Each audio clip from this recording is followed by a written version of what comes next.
On today's show, we hear from two grannies on the road on Community Conversations, talk to artist Kelly Regan, get a short Just the Facts update on Plymouth Town government, and invite a special guest onto our Open Here podcast, our own marketing and development manager, Jen Hitchcock.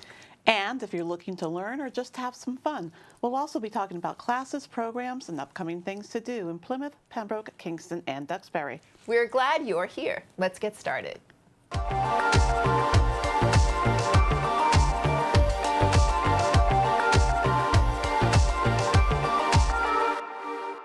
Currently showing at our gallery here at the local scene, Winter Stillness opened on January 16th, featuring 11 local artists, food, music by Dogtail Corners, and our Open Here podcast.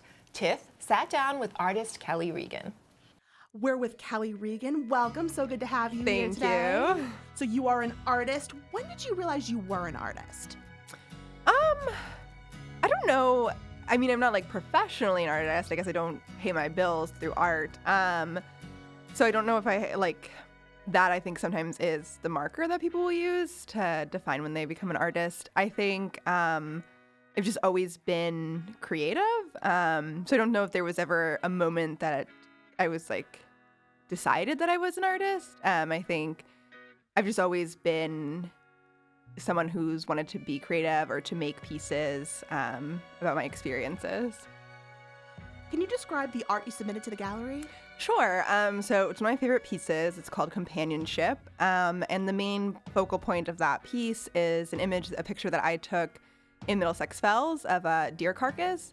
And I made this piece when I was kind of trying to come to terms with some death anxiety that I had. And something that was helpful to me, or some kind of realization that I had, was that death happens to everybody, so we have to imagine it's some kind of blessing. And that's given me some peace or helped to resolve some anxiety. So the scene, the picture is of a deer in the winter, and talking about, I'm hoping that the art is drawing attention to kind of the cycle of things, like the death and the rebirth. The theme of the night is winter stillness. What does that mean to you? I grew up in New England, so I've always really liked the winter. I spend a lot of time outside in the winter, and one of my favorite things to do in the winter is to go into the woods and sit by like a fallen log, and just to feel like the cold, damp air. And it helps me to feel calmer, even though it is kind of like depressing. It's dark and it's cold all the time. But I think there is something about just it being so quiet and so dark, and you can kind of tune everything else out, and just be with how the snow dampens all of the sound, and you can just see the stars. So that to me is winter stillness, is my time spent in the woods, just usually by like a fallen log or somewhere damp and snowy.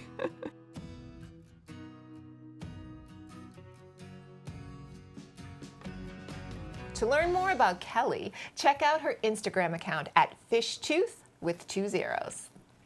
Pembroke Senior Services invites you to get a head start on St. Patrick's Day with a crack day trip to see the Padraig Allen and the McLean Avenue Band at Aquaturf in Connecticut. The lively music show featuring Irish step dancers will be followed by a family-style luncheon of corned beef and cabbage and baked scrod. Coffee, donuts, and a glass of wine or beer is also included in the cost of your ticket. There will be door prizes, so bring your 4-leaf clover or another favorite Lucky Charm for a chance to win. The deluxe motor coach will be pulling out at top of the morning, or 7:45 a.m., and return you to the center at approximately 6:15 p.m. To reserve ahead of time or to get more information, contact Melissa Donahue at 781-294-8220. Your ticket includes transportation, lunch, and entertainment. Checks can be made payable to the Pembroke Senior Services. Since 2010, one of our community-produced programs has featured two young at heart grandmothers sharing their love for exploration and adventure. Next up on Community Conversations are the producers of Two Grannies on the Road. I'm Marcia. And I'm Beth. And we are Two Grannies on the Road. Beth, what do we do? Well, we have a goal of visiting every city and town in Massachusetts. And so we go out a couple of times a month, and we're at number 114. Ooh, so we snuck one in on me. And we do a travel show. Yep, And here we're on Community TV. And we're also on YouTube, Facebook, Instagram, and our website. That's right.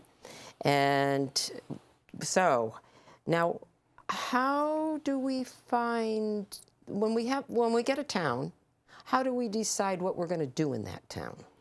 Well, we go into Facebook and find a forum for the town, and we ask people who live there, what's special about your town? What should we see and do? Where should we have breakfast and lunch and ice cream? She's addicted. And we get about sometimes 100 responses from people in town, right? Suggesting things that we do, and if we have a breakfast place that is suggested by multiple people, we go there for breakfast. And we've never had a bad meal, have we? Never. We've had, well, so that kind of brings me to what are some of the types of restaurants we've gone to? Because we've gone to so many and so many good meals. Tell me about one that might stand out for both of us. Well, we love diners, we love local cafes and all that. But something that really stands out is the Salem Cross Inn in West Brookfield. She's laughing because it's just so much fun. We went for their fireside feast, and it's this whole thing. You go, it starts out with a horse-drawn carriage ride around the property. What's next, Marcia? Oh, well then we either have malted cider or wine, which is in a, what would you call that vessel that they heat it up in? Well, it's a big pitcher. A big old-fashioned. Yeah, and very tasty. I tasted both of them. Certain people may not have, but you know. But they heated it up with a... That's what I was trying to talk about. What do you call those? Like a... No, that was my a question. pointed iron thing that they heated up in the fire. That's over correct. the big fireplace. And then what were the well, tell us about the main course. Okay, so they have a huge fireplace, and they have a rotisserie system that's over 100 years old, I think, maybe 200 years old, very old. And they had probably 16 prime ribs on these rotisseries cooking over this fire. It was crazy. And then we had chowder. They took those off, and they started a fish chowder. Oh, it was delicious. Everything over the flame. I mean, it was really impressive. They put the chowder together in front of us. They had people stir. I stirred a little bit. How was that, Beth? It was hot. But it was so much fun. And then the meal was delicious, and the dessert. Dessert. Oh, you got to tell us, because you just got to tell us about that. Well, they have their homemade apple pie, and you stand in a line and get it. And then they have a bowl this big, I'm not exaggerating, of homemade whipped cream. And Evan, who is one of the employees there, part of the family that owns it, says, do you like whipped cream or do you love it? And which did you say? Of course I said, I love it. He takes a big old scoop with his spoon, splats it onto your bowl. It's just so much fun. It was just great. Yeah, it was. The atmosphere was just great. Those aren't the restaurants we usually go to. No. That was kind of very unique. But our breakfast, there's been such variety, but then some very regular types of food that you expect at restaurants for breakfast. But it's just wonderful. But we also visit museums and historical societies. Yes. What's one of your favorite museums? Well, I think some of the unique museums that I like were the Optical Museum, and also the Massachusetts State Police Museums. Those were not big museums, but they were very different than most museums that we have been to. What about you? They were well set up. They were really nicely displayed. Interesting. We learned so much. We've been into some historic homes. Oh, yes. Like the Harding Allen Estate in Barry, which is gorgeous. That's incredible. And they made a trip around the world, and they fashioned different rooms in the house after the countries they were in, like Spain and Italy. And the house, you know, their family was in steel industry, and so the house's steel structure, it's not going anywhere for a very long time. No. But it was beautiful. It was beautiful. And some of the, grounds that we have seen in some of the, it's just, what wonderful times we've had. Anything else you can think of that might go along? One of a kind. There's a very unique place we went to, and we saw in Hubbardston the world's largest collection of Back to the Future memorabilia, including 3 DeLoreans. That was incredible. It really was. We were told, we didn't even know what we were going. We've been running around all day in this small town. What's it, 2,000 population? 4,000. Was it 4,000? Okay, I exaggerated. With one light. Not a light. They said there was a light, but there was one caution light that was in the center of town. And what a wonderful community that we went to. And so we didn't expect anything, but they said, we're taking you to a barn. This was not a barn. This was, and it was a building, you know, with the humidity set just so, and everything was just, and there was the Ghostbuster. And the ambulance. Yes, that was just a replica, but it was everything down to the last detail. A lot of the stuff is from the actual movies of Back to the Future. Right, when there was also a Jeep from Jurassic Park. Yes, no. It was, and each building was really special. And where do they give all the money from the tours they do? To the Michael J. Fox Foundation for Parkinson's disease. Yes. Very nice Bill family. and Patrick Shea. It's awesome. It is. People in town don't even know it's there. Yeah, we went to speak at a church afterwards when we came, and people said, "That's here?" And so, anyhow, that was great. And when we've met some great people, made friends, different places. But Deb and Keith, Plainview Farm in Hubbardston as well. They're an alpaca farm. And they've put us up 2 times, which was very generous of them, first in their home, and then they got a lake place, and they put us up another time when we did a different trip. So aren't we the fortunate ones? You're right. And we've had some really unique experiences of things to do. All right. Tell us probably 2 of the things that we think are really kind of outstanding. Well, one of my favorite was the dog sledding out in Chesterfield. And this woman has a service where she has people come and learn how to do dog sledding and learn what the dogs are all about, the huskies.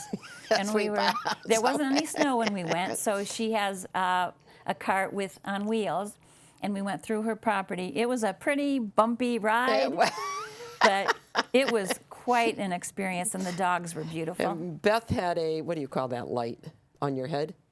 Oh, no, I had a camera. Camera. Well, you should have seen her bouncing around. In fact, if you look it up and see us, you will see that ding, ding, ding, ding. Oh, that's for sure. So, yes. And one of your favorites. Oh, I don't know if everybody's heard about the River Rat Race, which we did not know about to begin with. And that's quite an experience. I don't think we had any idea what we were getting into when we signed up for it. And we did it. 6 mile canoe race. And we did it in an hour and a half. We may have been last, but they're a very aggressive group, and they're very serious about paddling. And we had 2 or 3 things. One time the wind took us, the canoe went the opposite way. Another time we went into some weeds, which we were warned about, but we did it anyway. Beth was in the back. And of course, I always have to say how we went into shore, and Beth was, of course, leading because she was in the back of a canoe, and she's going, Marcia, go right, go right, go right, go right. And I finally put my thing down, and I said, Beth, I don't know what you're talking about. Oh, go left, look. Anyhow, we got out of all of them, Leave it to and Marcia we didn't tip over. Everybody kept saying, "Don't tip over," and people did. Yes. And it was the beginning of April when we went, and I didn't want to go in that cold river. So why do we do this, Marcia? Why do we do it, Beth? First of all, it's fun. Yes, and we get to share this great state, which I always say we have everything but the desert. We've got ocean, hills, mountains, and of course the sea, but you can go to the beach and that can be your desert. And people our age or younger can go and experience all these things in the towns, and every town has something special in it. And they don't have to go far. You can have a walker or a cane or whatever, and there's so many things you can do. So hopefully if people watch us, they can go out and meet the people we meet, which are, I can't tell you how great and wonderful and hardworking people that are in our state. And some change professions. Right. We want to inspire people to go for their dreams. It's never too late. And hey, you might have to pivot a little bit. When I first started Two Grannies on the Road, the idea was to do a whole cross-country trip. Oh, yeah, we didn't talk about that, Beth. How did this crazy thing, how did this thing start? No, I mean, it was out of a desire to travel across the country because I'd never been able to do it with my kids. But I pivoted, that didn't work out. So, hey, what can I do that I can't, what can I do now? And traveling in your own state is still traveling. It is. So, also, I think have fun is a big thing. And the more unique the things we have to do, we like. If we can get our hands on different things, that's very special to us. For instance, we made pretzels the other day. Right. And that was a bakery. No, it wasn't. I got the wrong one. Yeah, it was a the bakery, the Bedman Bakery. And he had been a principal or superintendent. Right. And he had decided to retire fairly early. And he works much harder now. And he's got a great business going. Lots of people have reinvented themselves, and it's really great to see that people can move on from maybe a corporate career that they got laid off from, or they're just need a change. Well, and also I think it's important that we promote small businesses at this time with all the big box stores and everything else. So Absolutely. Beth, did we leave anything out? I think just, watch our show and just live vicariously if you can't travel, but it may spark ideas that you may have of getting out and doing things, or you might see places that you want to go visit, and we're hoping that inspires people to do their thing. We also, if you see something or think of something that's really unique and love hands-on, whether it's a craft or something else, let us know. Go on our website and say, hey, maybe could you do this or maybe do that? Because a couple of things we didn't talk about was that we do events besides visiting the towns. We also speak at senior centers and libraries and everything else. So please, let us know what your thoughts are. Find episodes of Two Grannies on the Road on our community channel, Xfinity Channel 6 or Verizon 43. Or visit our community producer YouTube channel at Community on the Local Scene. Learn a wee bit of Irish history at Irish History and Craft Illuminated Manuscript, an immersive class at the Kingston Public Library on Tuesday, March 17th at 3 p.m. The Book of Kells is a 9th century manuscript created by Celtic monks that is a renowned work of Western calligraphy. It features beautifully intricate decorations featuring human, animal, and knotwork motifs. After some illumination on the history of this masterpiece, you'll make history of your own by crafting your personal illuminated manuscript. This program is about an hour long, and it takes place in the teen room. Registration opens on March 1st and will fill up quickly, so head to the library's website and sign up at the top of the morning. The date might be March Friday the 13th, but it will be your plucky day. Tickle your ears with sounds and history about the lever harp, a 19th century invention that meshes parts of the ancient Irish and Scottish harps with the contemporary instrument you see in modern orchestras. The story of the harp, presented by the Dr. Richard M. Schiff Forum, will be a musical journey that will strike a chord through a live performance crossing boundaries of time, fascinating storytelling, a Q&A session, and even some fun with trivia. This all-ages event will be in the Phalo Meeting Room from 3:30 to 5 p.m. Register via the library's website. Described as a moving meditation and a path to self-mastery, the art of archery emphasizes consistency, relaxation, and becoming one with the bow. Are you an inspiring Artemis? The winter adult programs at the Plymouth Rec may just hit the bullseye for your aspirations. Instructed by Dee Sacchetti, Archery for Women, a journey of precision and power, welcomes women aged 18 and up with all levels of skill, whether you're a bare bones beginner to those looking to improve their form. The class will emphasize technique, safety, and the fundamentals to help build confidence, focus, and strength. Let the arrow fly to the Plymouth Rec website and hit the sign-up button on PlymouthRec.com. Session 1 starts on Tuesday, March 3rd and will run through the 24th from 6 to 7:30 p.m. Classes will take place at the Manamet Youth Center, and the fee is $155 per person and includes 4 classes. Our Open Here podcast is designed to talk to folks from all vocations, professions, and backgrounds to learn what do people do all day and what is their inspiration for doing that thing. On today's podcast, Tiff Phillips sits down with our own Jen Hitchcock, Marketing and Development Manager for the local scene. Check it out. I'm with Jen Hitchcock. Welcome, office neighbor. How are you? Oh, hello. Long time no see. I know. It's been like 2 minutes.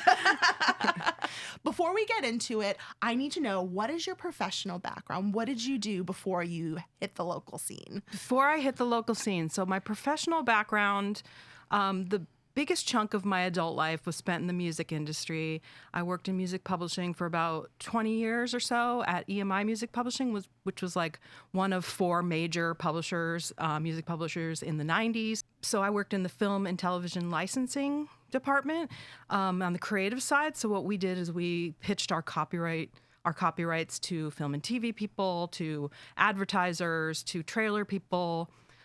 We licensed, music for products and stuff like that. So we kind of were the sales team that pitched those copyrights and worked with that industry to get our music out there. And then I feel like I'm my professional life has been 2 people always. So like at night on my not my 9 to 5 hours, I was very involved in the LA music scene. I managed a band and toured with them. I was a music journalist, so I wrote for the LA Weekly and some national magazines, like a lot of queer, especially with the queer music scene, magazines. They're long defunct now, but so did a lot of music journalism. I did put shows together. I had my own fanzine, so basically I interviewed the bands I wanted to interview there, and kind of created a little kind of music scene around my fanzine with all the bands that I loved, did shows, put shows together, all kinds of stuff. Yeah, I feel like that's where I really the skills that I have today is basically comes more from that than anything, marketing and all that stuff. Yeah. Such a vibrant portfolio. That's amazing. I mean, I not to continue, when I got laid off from EMI, then I opened a bookshop. So the last decade or so I had 6 years with a brick and mortar bookshop, and then kind of just continued it now. It's kind of like an online community of literary folks. So yeah. Still doing it? Still doing it. What about the local scene made you want to switch coasts? Well, I grew up in Connecticut, so the local scene, the draw of the local scene for me was a culmination of I was going through some major life changes. So I was separating from my partner of 20 plus years. Our daughter went off to college. So there's the empty nest. So this opportunity kind of just came up at the exact right time. I love the mission. There's not really, even though LA is a big industry town, this kind of opportunity doesn't really exist there. at least we're, in my sphere. And just the mission of like working with community, and like I feel like it just it was appealing because I feel like all this, like it kind of like everything that I know how to do is like encompassed in this job. So it's like building like spaces for community to come and gather, marketing, of course, and promoting like something with a good mission. Yeah, I don't know. There was just a lot of appealing aspects to it. And you're such a perfect fit for it. Like, it's so great having you here. You bring such a great vibe. Oh, thank you. What do you love about this region? I mean, surprisingly, it's been a long time since I've been here, but the change of seasons has really like blown me away. Like, I forget how beautiful it is, and I feel very lame because it's kind of like a cliche answer, like the change of seasons. But it truly, like the fall, I can think of 3 separate times when I had someone behind me beep at me because I would just like at a light, and I was like, it's so beautiful. It's like a kaleidoscope out here, And I don't know, something about, I realize how much I miss a change, like this weather is really hard right now, but knowing that like spring is coming, there's something really like inspiring about that, and very poetic, and very, I don't know. It's, that's what I've most liked about being back here. Yeah, just when you get sick of one season, another one comes, and you're just like, okay, I'm ready for it. Yeah, it truly is like beautiful. Like, it's for lack of a better word, I don't know. Yeah. Less cliche, but, but it's true. It really is like very, it's nice. I like it. So big question, who or what inspires you? Oh, there's so much. I would say I still get very inspired, and I forget this. So I've been more like in the literary world in the last like decade, but I still get very inspired by a great live show. And I'm very picky about the music I go see, but when you just go and see this like amazing band, and the dynamics on stage are right, and the crowd is right, I get very inspired, and I can carry that for like weeks, and it feeds into what I do. So I would say any kind of like, or even the event we had the other night, the art gallery opening reception, just like the way everything came together. Like, I feel like almost perfectly. It was the perfect mix of people. The art is really cool. So I guess my answer would be like, so anytime when you're in a space like like a cultural space or some kind of event, and it just like hits, or a scene, even it could be a sliver of time, that really, like, I carry that with me into the times when I'm not feeling that, I just think back to those vibrant times, and that really inspires me. For sure. So speaking of events, what do we have coming up this year? Oh my goodness, there's so many things. Okay, so there's the gallery. The gallery is going to have an opening reception like we're going to do it like quarterly for now. So that's going to be happening on a quarterly basis with a call for art, getting any local artists to submit their work to the opening reception, and then having it up on the walls, and having people can come down anytime and see these shows. So we have more of those coming up. What else is coming up? There's a Cape Cod Can book club that's going to be happening in the next couple months. That's really exciting. I'm trying to get a blood drive together that's like LGBTQ kind of focused, like to that, like working with like the Red Cross to kind of like bring in that community. That's kind of a brand new thing, as you know. Right. We're hoping to have like outdoor vendor events, and when the weather gets warmer, maybe into the summer. So that would include like maybe some music, some food trucks, some like vendor tables, nonprofit tables, that kind of thing. I mean, there's a lot. Some workshops, hoping to get some art workshops in here. There's someone coming in today actually that wants to do like a weekly poetry night here. Ooh. So yeah, there's a lot of exciting things. I'm sure I'm forgetting some. That's good. So much coming down the pipeline. Yeah. What does community media mean to you? Community media to me is like, again, this feels so cliche to say, but I did like a fanzine, like I mentioned. So I come from like a DIY kind of place. And I feel like community media is a good opportunity for people to come in and have their voice heard, and learn the process of how to do that. Like I almost love the process of things more than I like the product sometimes, because I feel like that's where people learn and grow and like spiritually and stuff. So I feel like having access to this really feeds people in that way. So that's it. It's, I guess, to sound cliche again, voices of the people. Like this is where you can come and, have your voice heard, and whatever that means. Lastly, what do you see for the future of the local scene? I see it. I see it kind of evolving into where it's a space where you can just come, not moving beyond the cameras and that stuff, but also being like a community space where maybe there's just an event that happens here, like there's a literary event and that kind of thing. So kind of moving beyond the cameras in a way. The cameras will always be there, but it will also be like a gathering space for people to come and have events and hang out and have their clubs and, share things, that kind of thing. Wonderful. We are a true center for the community. Yeah. Jen, we are so lucky to have you, and we're so excited you could join us today. Thank you so much. Happy to be here. I'm really happy to be here, especially have you as a neighbor, an office mate. So thank you. Thank you. Yeah. To learn more about Jen Hitchcock or how you can support community in action through media, through sponsorship or donation, email her at jen@thelocalscene.media. The ability to speak to your future self and keep you on track for what's happening in your life on any given day is in the palm of your hand. If you're a senior on the go, the Duxbury Center is offering guidance on how to use the Calendar and Reminders app on your iPad and iPhone. In this 90-minute class, you'll learn how to add events, set reminders, and create lists that will work for you. You'll also learn how to make Siri earn her keep by helping you organize your schedule with ease.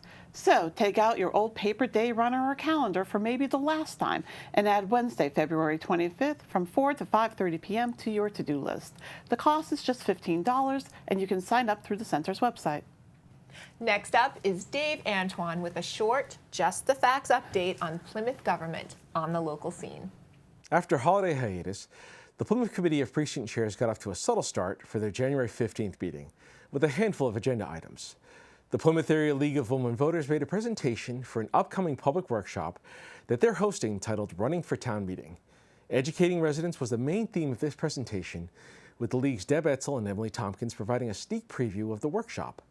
The aim was to help educate and engage residents to learn how Plymouth Town government works, including those who have won with writing campaigns and those needing a refresher. Emily Tompkins went over the agenda of that event as its facilitator. Emily cited how the town government works, what town meeting members can do, and prepare in advance and on the big day, along with the role played by the Advisory and Finance Committee and precinct caucus meetings. Joining the workshop would be the town clerk's office to talk paperwork and deadlines, electioneering, and election day conduct. After, this brings it back to the work being conducted within the precincts themselves, capped off by a Q&A session. The League also previewed the companion event that they have coming up in February with the forum, Where Do Your Taxes Go?, which will have various town officials turn up for the event and what to expect. Chair Matt Tavares mentioned a wealth of information can be found in the town meeting handbook as a potential reference for the League, and then later moved on to the series of meetings held by the COPC, which will review the articles for the April town meeting.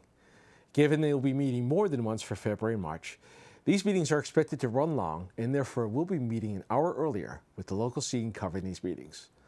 Matt offered an in-the-works schedule of the various articles that will be discussed through other boards and committees, such as Advisory and Finance and Select Board. Matt believed that this year, the budget will be more scrutinized than past years. Mainly, from an administrative point of view, the committee provided input on the budget to help them better understand the budget as a whole. Vice Chair Wrestling Brewster believed that being a part of the budgetary process from the beginning would be a good idea, believing that it's time for town meeting to become really involved in the budget, given the moving pieces and the tough decisions ahead, citing the schools as one facet to be affected by the budget. Wrestling also mentioned a desire to have the Advisory and Finance Committee come in for a meeting to understand concerns as taxpayers, a sentiment shared by Chair Tavares. Matt believed that while they're early in the process with the budget, that there will be enough time to reach out to that committee to have someone attend. Former Chair Catherine Holmes piped in, citing past representation from FinCom, but with past reorganizations over the past years, it hasn't been as active, but citing the welcoming that they've received from that committee in the past. Catherine advised that it may be a good idea to have a precinct chair attend a FinCom meeting so to gather the necessary information for a COPC meeting, a move endorsed by Chair Tavares, even more so with the convenience of remote attendance. Member Pat Alleman believed in sticking to the budget in the spring town meeting with the hope that they could hear from the number crunchers before being asked to approve articles. Pat wrapped it up with the belief that the precinct chairs need to be more diligent. The overall theme was about building the bridge between precinct chairs and FinCom when it came to the budget. Joe Hutchinson suggested that Capital Committee attend a meeting at some point, given a 500-plus page packet of proposed items bogged down the necessary information that the COPC would need to understand, with knowing what the rationale is for such priorities and their process. Joe also wanted to bring in someone regarding the Town Promotion Fund, what the town's efforts in tourism are, and what their funding efforts look like, based on the budget that Lee Filson receives for the town's economic development and tourism. And what's on Lee's radar? Matt cited that Planning Director Lauren Lind is coming to a future meeting, and he'll ask that Lee come in as well. As they are ready to conclude, Matt Tavares advised his fellow precinct chairs to schedule their caucuses and let Assistant Kristen Ford know via email, as well as a February training held by the town clerk. This has been your Plymouth Government Access on the local scene. On Sunday, March 8th, Plymouth South High School will be aglow in an outstanding intergalactic close encounter of the musical kind when the Plymouth Phil lands Spaceship Earth, the universe in music, on the stage of the Performing Arts Center. The compositions will be of epic proportions, stellar favorites from classic sci-fi movies, Holt's musical take on Jupiter, and the soul-stirring atmospheric beauty of Beethoven's Moonlight Sonata. The show starts at 3 p.m., and tickets can be purchased online for just $25 for adults and $12 for kids 12 and under. Attendees are encouraged to bring non-perishable food items to benefit the South Shore Community Action Council's Food Distribution Center. To find a list of the items they need most, visit sscac.org. A sure sign of the coming spring around here is Plymouth Patuxent Museum's 2026 season kickoff. And on Saturday, March 14th, the grounds of this preeminent living history museum will once again be animated with reenactments of and education about the lived experience of Indigenous and European people who lived on the South Shore of Massachusetts in the 1600s. This year is a special one commemorating America's 250th, so expect immersive events celebrating the diverse range of people, perspectives, ideas, and narratives rooted in Patuxent/Plymouth. There's so much to see and do during a season that spans from early spring to the Sunday after Thanksgiving. The museums are open daily from 9 a.m. to 5 p.m. Memorial Days is a deeply emotional memoir by Pulitzer Prize-winning author Geraldine Brooks and is the Pembroke Public Library's book club selection for the month of March. Chronicling Geraldine's anguished journey through grief after the sudden death of her husband, author Tony Horvitz, NPR described the memoir as a beautifully modulated cry in the wilderness, an unsentimental contribution to the ever-growing pile of secular literature about grief. The book club will meet on March 3rd at 6:30 p.m. in the meeting room of the library, and if you have not attended before, know that this group always welcomes new members. The discussion will last for about an hour. If you'd like to request a copy of the book, reach out to the library at 781-293-6771, and they will help you get the book in hand. Each year, a wash of brave and altruistic souls treat themselves to a late winter beach day and embrace the icy waters of Plymouth Harbor to raise funds for the JHC Cancer Center. This year's JHC Polar Plunge will be diving in on Saturday, March 7th, starting at 10:30 a.m. at Nelson Park. Over a span of 23 years, this annual fundraiser has made quite a splash, raising over $1.6 million for the JHC Cancer Center. Want to dive in and help raise funds that contribute to patient assistance, cancer center upgrades, staff education, and more? Float over to the Jordan Hospital Club's website. Registration is open now. And on the day of the event, look for the Local Scene Street team. We'll be popping up and hoping to chat with you about your reasons for taking this philanthropic polar plunge. The weather outside may be frightful, but at the Kingston Collection, it's always delightful. On Saturday, March 14th, come sip, stroll, and shop 80 unique vendors in the wonderfully temperate climate of the Kingston Collection Mall. From noon to 4 p.m., find unique goods and fun gifts for loved ones or yourself while sipping a beverage from the bar service, eating delicious dishes from a local food truck, and enjoying the feeling of knowing you are supporting local community makers, crafters, and small business owners. There'll be a face painting booth set up for the kiddos, too. Sip and Stroll Spring is free to attend, and the proceeds will go towards supporting the Birtwood School of Performing Arts. Give a big bear hug to those you love by being prepared to save their lives should an emergency occur. The Kingston Parks and Rec Department is offering a CPR and First Aid Basic Life Support class led by the Bear Training Academy on Tuesday, March 3rd from 6 to 8 p.m. at the Reed Community House building in the lower hall. A certified CPR instructor will provide training on adult, child, and infant CPR/AED and choking emergencies. Be educated, act rapidly is their simple but life-saving mission, and Bear is here to help you gain the confidence and skills to act when it matters most. All people who complete the class will get a certification from the American Heart Association that's valid for 2 years. The cost is $65 for residents and $75 for non-residents. Sign up through the Parks and Recreation website. At the local scene, our heart's desire is hearing your voice on our mics and seeing your content produced in the field or in our studios. And Plymouth, Pembroke, Duxbury, and Kingston, we believe you love us right back. How can you show your adoration for hyperlocal community media and an uncensored free speech platform? Your donation, equal to the cost of a box of chocolates, will go towards telling the stories of all that is good and good to know in your neighborhood. For the cost of a dozen red roses, you're helping our staff provide free production services, training, equipment use, and editing tools, so community producers can make their productions lovely. And if your budget is not quite ready for a big commitment, know that a donation the size of a box of conversation hearts will help to keep our community space available for workshops, group meetings, book clubs, art shows, and more for many happy years to come. Ready to commit? Use the QR code here to show your love. And that, my friends, wraps this episode of The Local Scene this week. Thank you for watching. And if you live or work in Plymouth, Pembroke, Kingston, or Duxbury and would like to have your own show or podcast, you should. Email community@thelocalscene.media to find out about our free production services and training for community members. And if you have a story or event you'd like people to know about, email us at story@thelocalscene.media. And as always, we thank our patron Tani & Sons for supporting our mission of community in action through media. The Local Scene this week will be back next week with more of what's good and good to know in our area. Until then, we'll see you on The Local Scene.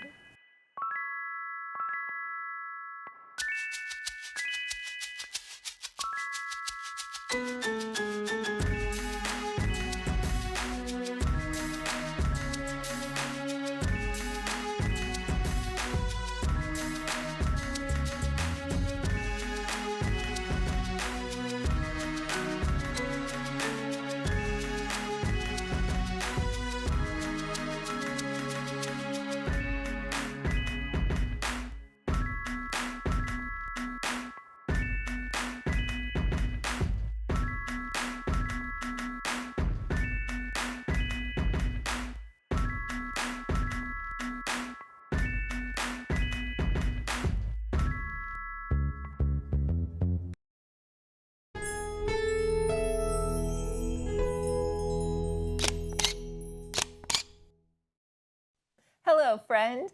If you enjoyed this video, please think about scanning the QR code and making a contribution to The Local Scene. Every dollar is appreciated, and your support helps keep community media alive and our resources free to the community. We'll see you on The Local Scene.